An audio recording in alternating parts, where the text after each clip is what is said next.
Promessas podem determinar o nosso comportamento, podem influenciar a maneira como nós nos comportamos hoje, quando nós então sabemos de algo que está nos prometido para o futuro. O peso desta influência depende basicamente de dois fatores. O anseio que nós temos por desfrutar daquilo que foi prometido, da promessa feita.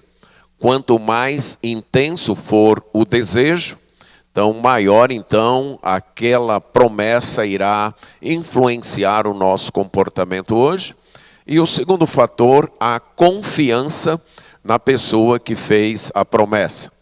Vamos exemplificar com um pai ou uma mãe que, estando insatisfeitos com o desempenho de seus filhos nos estudos, fazem a seguinte promessa: se você se dedicar aos estudos, tirar boas notas e passar para a próxima série, nós no final do ano vamos lhe dar um presente. Aí pode ser aí os presentes mais. No meu tempo era uma bicicleta, hoje eu acho que bicicleta não é, um PlayStation, coisa desse tipo. Nós vamos lhe dar isso aí.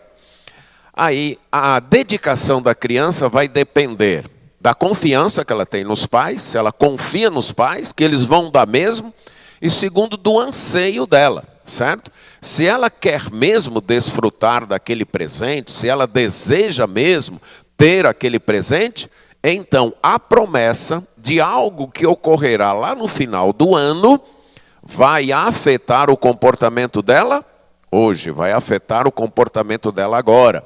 Ela irá então se dedicar aos estudos hoje, querer tirar boas notas, recusar estar brincando com os colegas, não estar prestando atenção na aula por causa de certas brincadeiras, porque ela tem o anseio e a confiança de, daí no final do ano, ela vai receber algo então no qual ela vai ter muita alegria.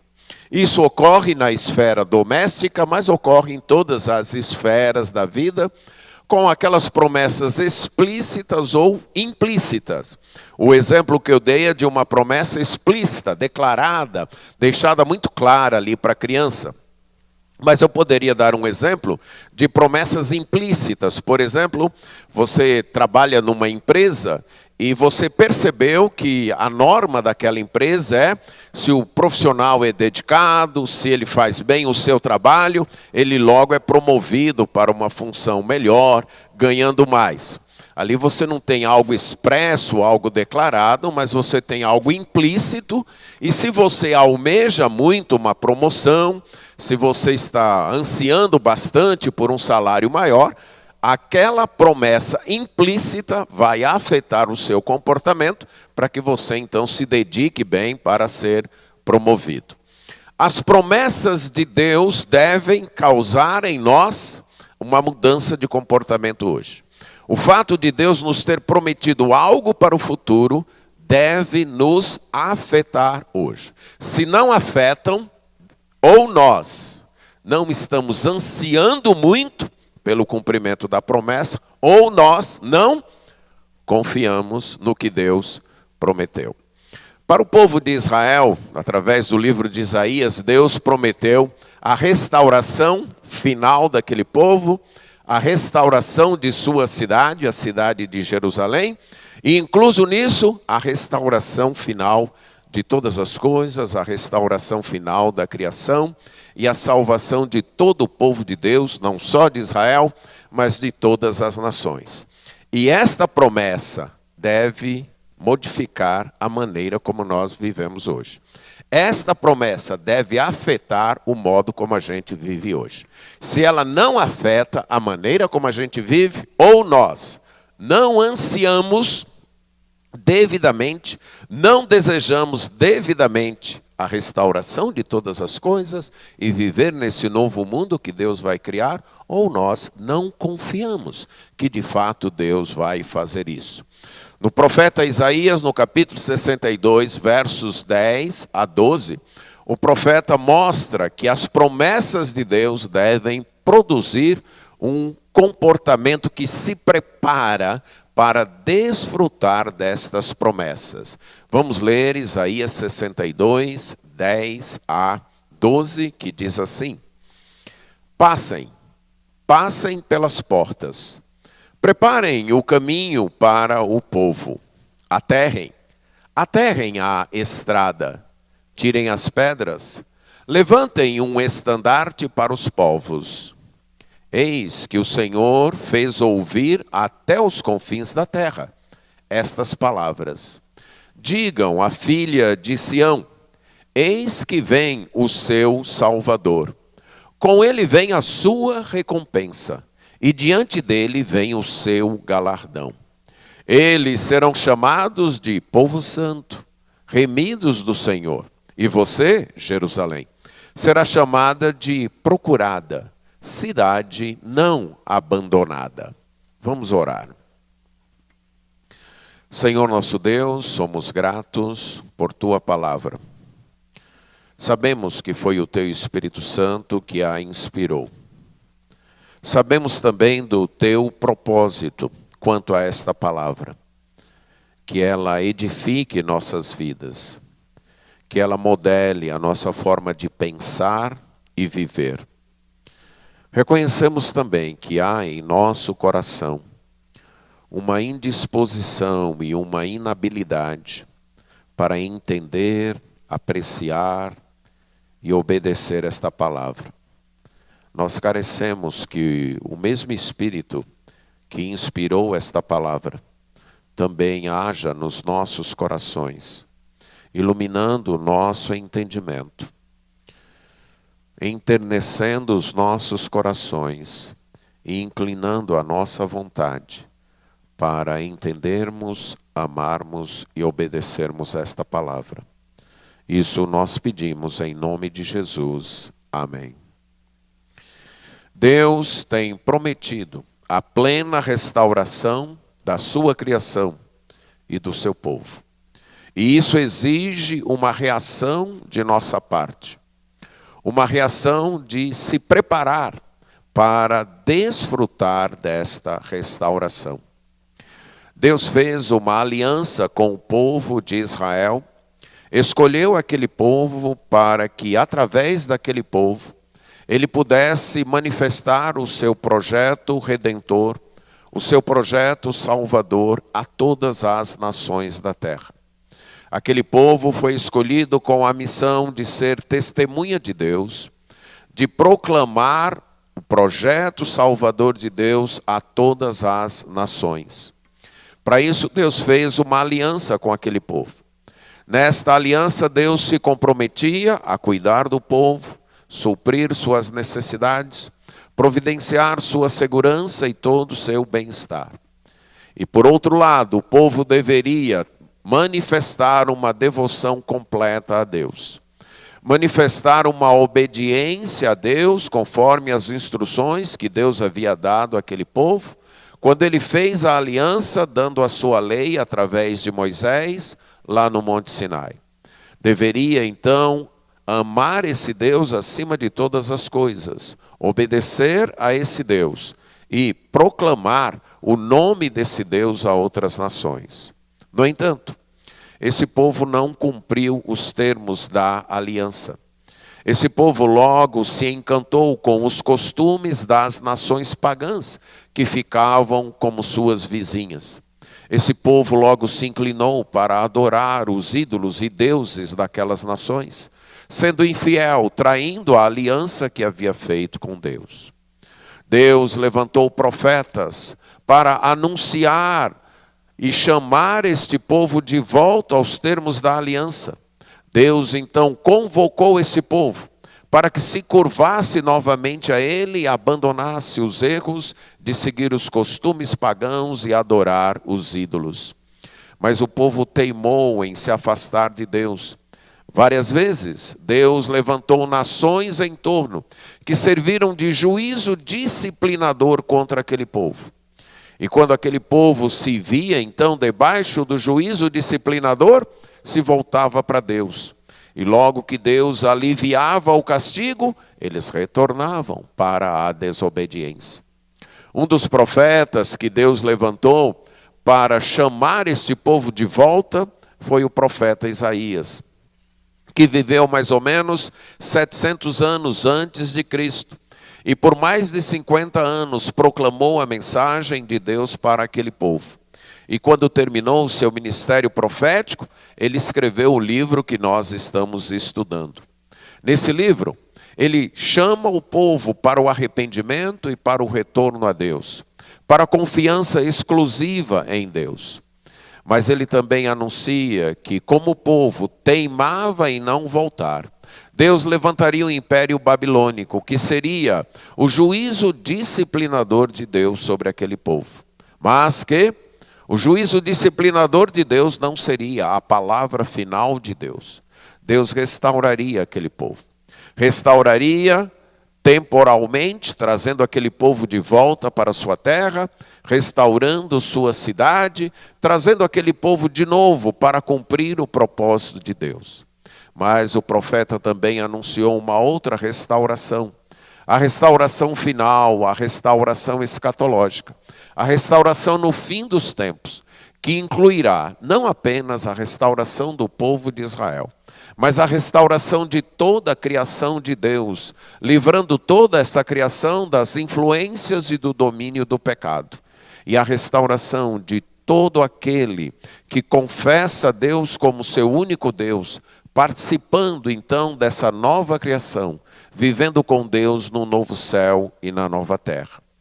No livro do profeta Isaías, esta parte da restauração é muito enfatizada, especialmente nos capítulos 60 a 62. No capítulo 60, nós temos a descrição da restauração. No capítulo 61, nós temos a descrição do agente da restauração, o ungido do Senhor, o Messias, que seria enviado para realizar esta restauração. E no capítulo 62, nós temos a reação que o povo de Deus tem que ter diante desta promessa. Primeiro, em termos de oração, de confiança, de que já que Deus prometeu, eles devem se curvar, ir a Deus, clamar, não dar descanso a Deus, até que Deus cumpra as suas promessas. Isso ficou claro nas estrofes dos versos 1 a 5 e 6 a 9. E agora, chegando à última estrofe, 10 a 12, nós temos a conclusão dessa subdivisão. Isaías, então, dá um fecho nessa subdivisão de 60 a 62, resumindo as promessas de restauração e convocando o povo à ação diante destas promessas. Nós temos aqui 7 ordens, 7 imperativos que aparecem como se Deus estivesse dizendo para o povo: diante de tudo que eu prometi, diante das promessas que eu fiz, vocês devem agir desta maneira. Vocês devem preparar para que outros povos desfrutem desta restauração. Isso aparece aí no verso 10, numa linguagem simbólica. Isaías fala da restauração e do desfrute da restauração como a vinda de pessoas para Jerusalém através de caminhos, através de uma estrada. Então ele diz para o povo: atravessem ou passem pelas portas. A ordem aqui pode ser dupla. Isaías pode estar falando para o povo que estaria habitando na cidade de Jerusalém, na época, para que eles atravessem as portas saindo, indo para fora, para preparar o caminho para aqueles que estão chegando. Mas a ordem também pode ser para aqueles que estão chegando, para que eles confiantemente entrem na cidade de Jerusalém. Depois, as próximas ordens são no sentido de deixar uma estrada pronta, um caminho preparado. Preparem então o caminho, deixem o caminho pronto. E como é que vocês vão deixar essa estrada pronta? Como é que vocês vão deixar este caminho pronto? Primeiro vocês vão aterrar. Vocês vão tapar os buracos que há na estrada. Vocês vão deixar a estrada nivelada. Vão deixar a estrada de modo que o tráfego na estrada seja fácil. Que as pessoas possam caminhar sem cair no buraco. mas também vocês devem tirar as pedras, tirar todos os obstáculos que estão na estrada. A estrada deve ficar livre para que as pessoas possam trafegar por ela e chegar até a Nova Jerusalém para desfrutar da restauração de Deus, para desfrutar então do que Deus irá fazer com este povo. A ideia de um caminho, então, que é preparado, de um caminho que fica pronto, aparece várias vezes em Isaías. E algumas vezes apontando para uma estrada escatológica. Uma estrada, então, que será no futuro, facilitando a ida do povo arrependido, do povo que confia em Deus para adorar a Deus. No capítulo 40, no verso 3... quando inicia a segunda parte maior do seu livro, e ele então anuncia a restauração que Deus vai fazer, ele diz: preparem o caminho do Senhor. E a ideia aqui é preparar uma estrada para a vinda do Senhor, a vinda do Messias, a vinda do Salvador. E o Novo Testamento indica o cumprimento disso na vinda do Senhor Jesus Cristo.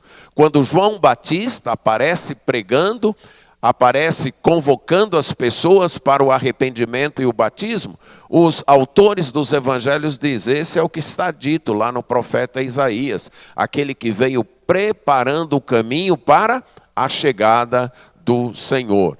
Mas no capítulo 57, aliás, no capítulo 49, verso 11, fala do retorno do exílio, o povo retornando para Jerusalém. Aqui dá de uma outra restauração. O caminho agora deveria ser preparado para que o povo retornasse do exílio. Mas há promessas de uma outra estrada, de uma estrada que ainda será construída, de um outro caminho, que é exatamente esse caminho, essa estrada escatológica. Por exemplo, no capítulo 11 do livro de Isaías, no verso 16, numa profecia messiânica, numa profecia que anuncia a vinda do Messias, a vinda do rei messiânico, é dito assim: haverá um caminho plano para o resto do seu povo. Daquele povo que foi deixado na Assíria, haverá um caminho como houve para Israel no dia que saiu da terra do Egito. Aqui anuncia que no futuro, Deus há de preparar um caminho que servirá para que todo o povo de Israel, que ainda estiver espalhado em todas as nações da terra, possam retornar para a sua terra, possam ir para Jerusalém e participar do reino messiânico. No capítulo 38, também do profeta Isaías, aliás, capítulo 35, verso 8, capítulo 35, e ali haverá uma estrada, um caminho que será chamado de caminho santo.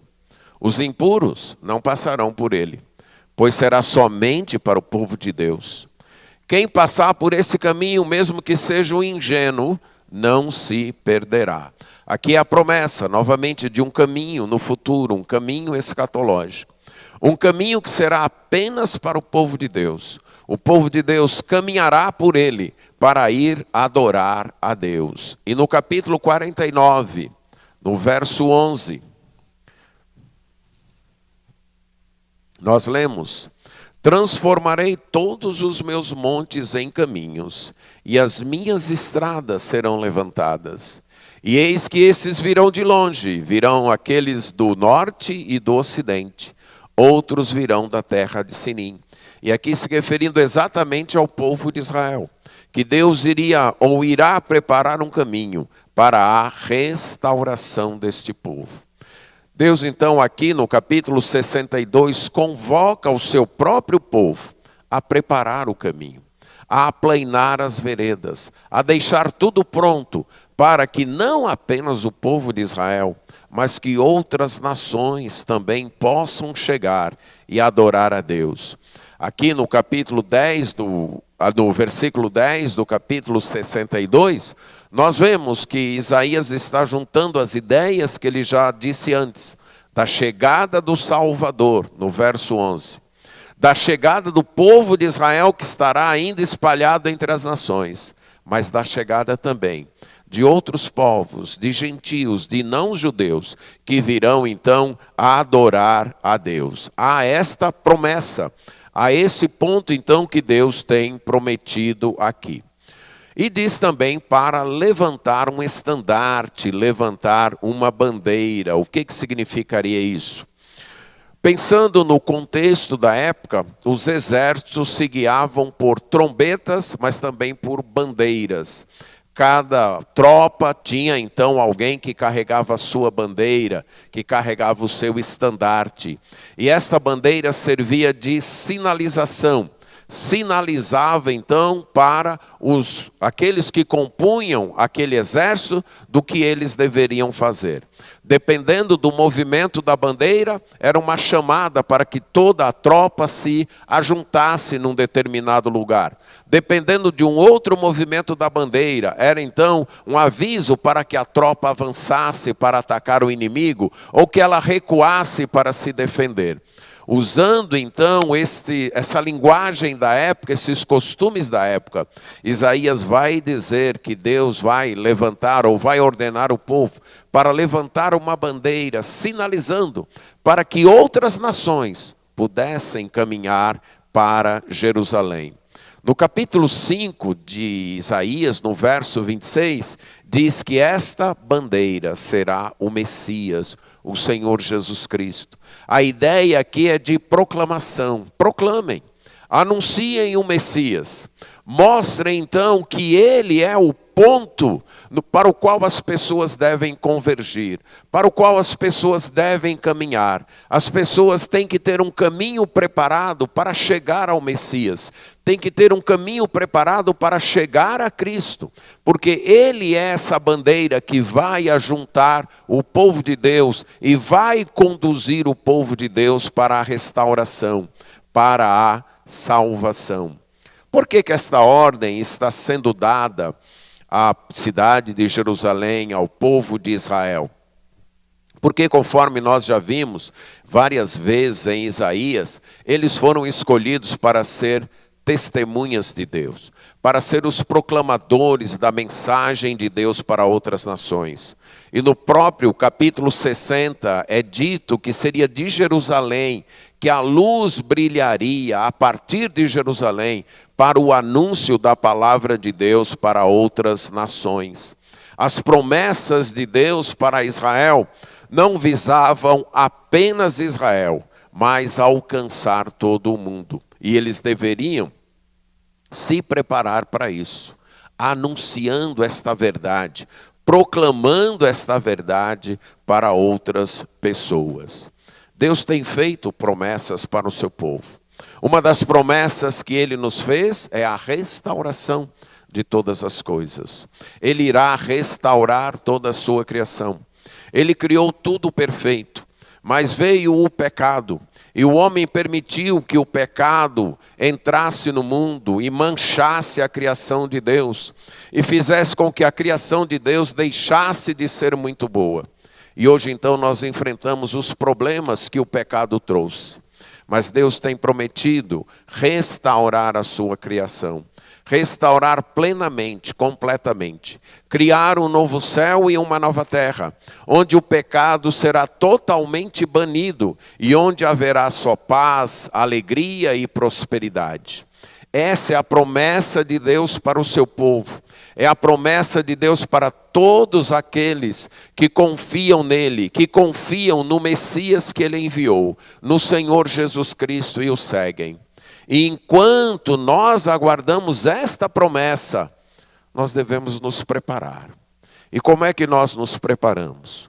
Proclamando a outras pessoas, anunciando a outras pessoas, dizendo a outras pessoas, levantando então a bandeira do Senhor Jesus Cristo para que as pessoas vejam que somente através de Cristo, única e exclusivamente através de Cristo, elas poderão desfrutar desta salvação eterna. Elas poderão desfrutar desta restauração que Deus fará neste mundo. Essa é uma das maneiras de nós nos prepararmos. Mas a outra maneira é preparando o nosso próprio coração. É aplanando os caminhos do nosso próprio coração. É encarando essa vida que nós temos agora como uma vida passageira, como uma vida temporária, sem nos apegarmos a ela, sem nos agarrarmos a ela. Como isso se dá? Em nos momentos da nossa vida, na vida de cada um de nós aqui, nós experimentamos tristezas e experimentamos alegrias. E esses momentos dizem muito bem, conseguem ler muito bem, se nós de fato ansiamos pelas promessas de Deus e confiamos nessas promessas, ou se nós estamos muito mais apegados aqui. Quando você enfrenta uma decepção, uma tristeza e uma dor, e essa tristeza sufoca a tua vida, e essa tristeza suga a tua vida, e essa tristeza te paralisa, você está arraigado nesse mundo. Você entende que as únicas coisas que valem a pena que você tem estão nesse mundo. Você perdeu a visão da restauração de todas as coisas. Então, quando a decepção e a frustração te atinge aqui, e te atinge de tal maneira que você não tem mais ânimo para nada, significa que você só tem essa vida. Talvez você diga que não, mas a maneira como seu coração está se comportando é como se você tivesse apenas esta vida. E quando aquilo acabou, não tem mais nada. Toda esperança se perdeu. Nós experimentamos tristezas, e as tristezas doem, sim. As tristezas nos fazem chorar, sim. Mas jamais as tristezas devem nos derrotar. Jamais elas devem nos abater. Jamais elas devem nos deixar num canto nocauteados. A tristeza vai doer. Vamos chorar, vamos derramar lágrimas. Mas não ficaremos abatidos nem cercados por elas. Os nossos olhos estão no novo céu e na nova terra. Estão na restauração de todas as coisas. E nós saberemos, isso aqui vai passar. Está doendo, e está doendo muito. Está doendo que está me fazendo chorar. Está doendo que está me fazendo derramar lágrimas, mas isso aqui vai passar. Eu vou chorar, eu vou derramar lágrimas, mas não para sempre. Eu tenho a esperança do novo céu e da nova terra. Eu tenho a esperança do novo mundo que Deus vai criar e que através de Jesus Cristo eu vou habitar nele. De uma forma diferente pode acontecer com a alegria.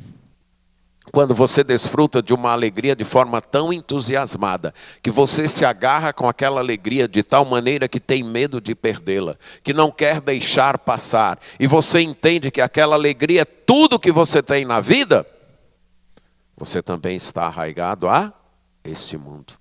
Você ainda está preso a este mundo. Devemos desfrutar, sorrir, festejar, celebrar as alegrias que Deus tem para nós, sim. Mas sempre sabendo, uma hora essa alegria também vai passar. Uma hora a festa termina. Uma hora é hora de voltar para casa. Uma hora o domingo acaba e vem a segunda-feira. É assim a vida. Então nós desfrutamos alegrias, sem deixar que estas alegrias nos sufoquem, ou nos iludam, ou nos deixem de pensar na alegria maior, que é o novo céu e a nova terra. Estas são maneiras de nós, diante das promessas de Deus, especialmente a promessa de restauração de todas as coisas, nós estarmos preparados, proclamando a outras pessoas e preparando o nosso próprio coração, para que tanto na tristeza como na alegria, a gente saiba, tudo aqui vai passar. Os nossos olhos estão na cidade celestial. Os nossos olhos estão voltados para a pátria celestial. Os nossos olhos estão colocados naquele lugar que Deus tem preparado para os seus, como diz Hebreus capítulo 11. É lá que estão os nossos olhos. Esta restauração incluirá a vinda do Salvador. No verso 11, nós temos 3 vezes uma palavra que em nossas versões foi traduzida como eis. Esta palavra, na linguagem bíblica, era um recurso retórico para chamar a imaginação dos leitores ou dos ouvintes. Era como se pedindo para que os leitores e os ouvintes imaginassem. Eles estão lendo letras, eles estão ouvindo palavras, mas é como se o leitor pedisse: usem estas letras, usem estas palavras para pintar na mente de vocês uma fotografia, pintar um quadro daquilo que eu vou descrever. Eu não quero que apenas vocês leiam, nem que apenas vocês ouçam. Eu quero que vocês vejam com os olhos da imaginação. E o que é que ele nos chama a ver? Vejam que o Senhor fez ouvir até os confins da terra. Deus tem uma mensagem que é para ser ouvida até as extremidades da terra.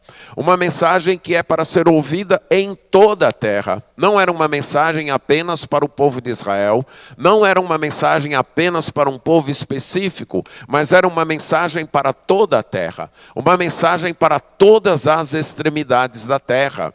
E aí ele vai dizer que esta mensagem é: digam a filha de Sião. Filha de Sião era uma expressão que falava de Jerusalém. Digam a cidade de Jerusalém. Vejam o quê? O teu Salvador está vindo. O teu Salvador vem. E vejam também que ele não vem só. Ele vem com a sua recompensa. Ele vem com o seu galardão. Vejam, Deus tem uma mensagem que deve ser proclamada até as extremidades da terra. Esta mensagem anuncia a vinda de um Salvador. E este Salvador trazendo o seu galardão. O galardão deste Salvador aparece em Isaías capítulo 53. Isaías no capítulo 53, versos 10 a 12. Nós lemos assim no texto que descreve o sofrimento do servo do Senhor. Todavia, ao Senhor agradou esmagá-lo, fazendo-o sofrer. Quando ele der a sua alma como oferta pelo pecado, verá a sua posteridade e prolongará os seus dias. E a vontade do Senhor prosperará nas suas mãos. Ele verá o fruto do trabalho de sua alma e ficará satisfeito. O meu servo, o justo, com o seu conhecimento justificará a muitos, porque as iniquidades deles levará sobre si. Por isso eu lhe darei a sua parte com os grandes, e com os poderosos repartirá ele o despojo, pois derramou a sua alma na morte, foi contado com os transgressores, contudo, levou sobre si o pecado de muitos, e pelos transgressores intercedeu. O Salvador vem, e ele trará o resultado do seu trabalho, e ele trará a sua recompensa. E qual será essa recompensa? Os salvos, aqueles que foram justificados, aqueles que foram alcançados pelo sacrifício que ele fez na cruz. Aqueles que pela fé aceitaram este sacrifício como o único meio de terem os seus pecados perdoados, o único meio de serem aceitos por Deus, aqueles que desistiram de confiar em suas próprias obras, aqueles que desistiram de confiar em seus próprios méritos e lançaram-se inteiramente na confiança na obra realizada pelo Senhor Jesus Cristo na cruz. Estes serão os salvos, estes formarão a nação dos salvos. E quando o Salvador voltar, e quando o Salvador vier, ele manifestará quem são esses salvos. Ele colocará publicamente quem é este povo que ele salvou, e esta será a sua recompensa. O Senhor há de restaurar todas as coisas, e esta restauração inclui a vinda do Salvador. Uma vinda que se dará em duas etapas. Uma etapa já realizada. Em Lucas capítulo 2, verso 11, quando o Senhor Jesus Cristo nasceu ali em Belém, os anjos foram anunciar o nascimento aos pastores. E o que os anjos disseram aos pastores? Eis que hoje vos nasceu na cidade de Davi o Salvador. O Salvador veio uma vez. O Messias veio. E como servo do Senhor, ele morreu na cruz, pagando pelos pecados do seu povo. sofrendo a penalidade que a justiça de Deus exigia do pecado do seu povo. Mas ele ressuscitou e voltou ao céu, e ele virá uma segunda vez. No livro de Romanos, no capítulo 11, no verso 26, o apóstolo Paulo fala da salvação de Israel. Aquele Messias que veio a primeira vez, ou melhor, o Messias que veio a primeira vez, foi recusado pela maior parte da nação. Mas um dia ele voltará. E aí é dito, Romanos 11, 26, e assim todo o Israel será salvo. Como está escrito, o libertador virá de Sião e afastará de Jacó as impiedades. E esta é a minha aliança com eles, quando eu tirar os seus pecados. O Salvador que veio uma vez, o servo do Senhor, o Messias que veio e foi rejeitado pelo povo de Israel, morreu pagando pelos nossos pecados, ressuscitou e hoje está à direita de Deus. Um dia ele voltará. E nessa segunda vinda dele, nessa volta, nesse retorno, o povo de Israel há de reconhecer ele como Messias. O povo de Israel há de se arrepender pelo que fizeram com ele quando ele veio a primeira vez. E assim, todo o Israel, todo aquele povo será salvo. E como o apóstolo Paulo mesmo diz nesse capítulo 11 de Romanos, então, aí será a nossa plenitude, a plenitude dos gentios, que verão então a restauração de todas as coisas. O apóstolo Pedro falou desta vinda do Salvador em duas fases, ali em Atos capítulo 3, quando ele está proclamando aos judeus de seu tempo. Ele os conclama ao arrependimento, dizendo que eles rejeitaram o Messias enviado por Deus.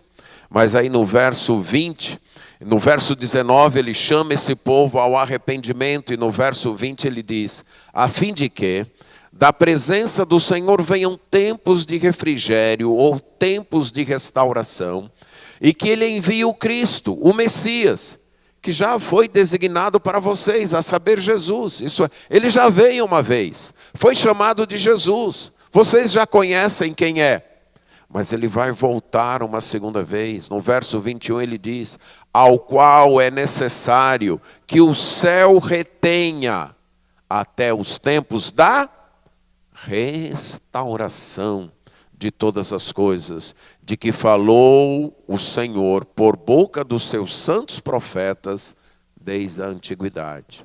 O Messias veio uma vez, o Salvador já veio uma vez, foi recusado, mas ele vai retornar uma segunda vez, para completar e concretizar a obra que ele iniciou. Voltando a Isaías 62, então é dito, proclamem que o Salvador vem. Proclamem que o Salvador trará os salvos com ele. Proclamará quem é o povo dele. E em terceiro e último lugar, no verso 12, essa restauração incluirá a nova condição para o povo de Deus. Eles serão chamados de povo santo. Quando Deus tirou o povo de Israel do Egito e os conduziu até o Monte Sinai, lá em Êxodo 19, 6, é dito que Deus falou para aquele povo, vocês são uma nação santa. A ideia de santidade aqui é de um povo separado para um uso exclusivo. Deus falou, eu peguei vocês de entre todas as nações, separei vocês para que vocês sejam exclusivamente meus, para que vocês vivam para mim, para que vocês cumpram o meu propósito, para que vocês realizem a missão que eu tenho para vocês. Essa é a ideia de santidade nas Escrituras, de ser separado para pertencer exclusivamente a Deus, para ser de Deus. Então esse povo vai ser reconhecido, todas as nações vão saber que esse é o povo santo, que esse é o povo separado, que esse é o povo que pertence exclusivamente a Deus, o povo do qual Deus cuida. O apóstolo Pedro, no capítulo 2 de sua carta, ele fala da igreja da igreja que é hoje o povo de propriedade exclusiva de Deus. Quando você então crê em Cristo como Senhor e Salvador e passa a segui-lo esperando essa restauração de todas as coisas, você se torna parte desse povo santo, desse povo que hoje é a igreja. E você então, um dia verá isso declarado publicamente, verá isso manifestado de forma plena e completa. Pertence ao povo santo, é povo de Deus, mas também é um povo resgatado, os remidos do Senhor. Aquele que Deus resgatou, a ideia aqui de remido ou resgatado, se referia a um costume que havia em Israel, de quando alguém empobrecia a ponto de perder sua terra, perder sua liberdade, se tornar um escravo, perder seu direito de dirigir sua vida, de prover seus próprios recursos, essa pessoa tinha um parente redentor que era encarregado de resgatá-la, de restaurar a terra para ela, de restaurar sua liberdade e de fazer justiça. Usando esse costume que o povo tinha, Isaías fala do povo de Deus como um povo que foi resgatado, um povo que foi liberto, aí através do Salvador, do Senhor Jesus Cristo, que foi enviado a este mundo para libertar o seu povo do domínio do pecado. E isso trará também um novo status para a cidade de Jerusalém. Ela será chamada de cidade desejada, cidade procurada, cidade que não foi mais abandonada. Esta é a promessa de Deus. Ele vai restaurar toda a sua criação. Ele criou este mundo para ser perfeito. Ele criou este mundo como muito bom. E este mundo vai voltar a ser muito bom. Vai ser plenamente restaurado. Um mundo de plena paz e alegria, com novos céus e nova terra. O Senhor Jesus Cristo reinando a partir de Jerusalém, uma cidade desejada, uma cidade extremamente agradável, uma cidade procurada, uma cidade que todos almejarão ir para lá, porque o centro de adoração a Deus será lá, e todos almejarão adorar a Deus ali. Isso ocorrerá no novos céus e na nova terra. Isso ocorrerá no retorno do Salvador, manifestando o seu povo. Se você de fato acredita nisso, se você de fato confia nisso, e se você anseia isso, há pelo menos 3 implicações na sua vida. A primeira delas é que nenhuma tentação será mais forte do que esse desejo. Nenhuma tentação será mais forte do que esse anseio. Você tem tanto esse desejo, confia tanto nessa promessa, que podem te oferecer o que te oferecerem, para que você deixe de seguir a Cristo. E você vai dizer, não, não vale a pena, não vale a pena. Estão me oferecendo muita coisa. Estão me oferecendo muitos tesouros. Estão me oferecendo muitos prazeres. Mas o tesouro que eu tenho prometido, o prazer que eu tenho prometido, é maior, é muito maior do que isso. E eu não vou trocar por isso. Quando você cede à tentação e deixa de seguir a Cristo, é porque você não anseia de fato o novo céu e a nova terra. Você não anseia de fato a nova Jerusalém. Você prefere este mundo. Você prefere os prazeres daqui. Você prefere viver aqui. E aí a gente pode voltar à minha ilustração do início. O garoto então recebeu a promessa do pai. Se você se dedicar aos estudos e passar de ano, então você vai ganhar isso. Mas aí aparece os coleguinhas, ei, deixa esse negócio de estudar para lá, vem brincar com a gente, vamos fazer isso, vamos fazer com aquilo. E aí ele olha, rapaz, esse presente que meu pai vai me dar é só lá no final do ano. Agora estão os coleguinhas aqui me oferecendo agora. Quer saber? Eu vou aceitar. E quando ele faz isso, ele está dizendo o quê? Que o prazer oferecido pelos colegas é melhor do que aquele prazer que o Pai vai lhe dar lá no final do ano. Se você cede à tentação, você simplesmente está dizendo: os prazeres daqui, para mim, são mais agradáveis do que o prazer prometido no novo céu e nova terra. Segunda implicação: você não se deixará abater pelas pressões para desistir de seguir a Cristo. Quando nós seguimos a Cristo, nós enfrentamos pressões. Nós enfrentamos pressões do nosso próprio coração, pressões do mundo em volta de nós, pressões de Satanás do mundo espiritual. Mas a pessoa que confia, que almeja a nova Jerusalém, que almeja o novo céu e a nova terra, ele aguenta as pressões. E mesmo sofrendo, e mesmo chorando, ele diz: eu não desisto, disso eu não abro mão. Podem tirar tudo de mim, mas disso aqui eu não abro mão. Isso paga por qualquer sofrimento, isso supera qualquer dor, isto enxuga qualquer lágrima. Eu vou continuar seguindo o meu Jesus, eu vou continuar seguindo ao meu Cristo, porque há uma promessa de novo céu e nova terra. Quando as frustrações, as decepções com pessoas ou coisas, quando os sofrimentos e perseguições desta vida abatem tua fé e te levam a deixar de seguir a Cristo, é porque você não almeja de fato a nova Jerusalém. É porque você não almeja de fato o novo céus e a nova terra, é só isso.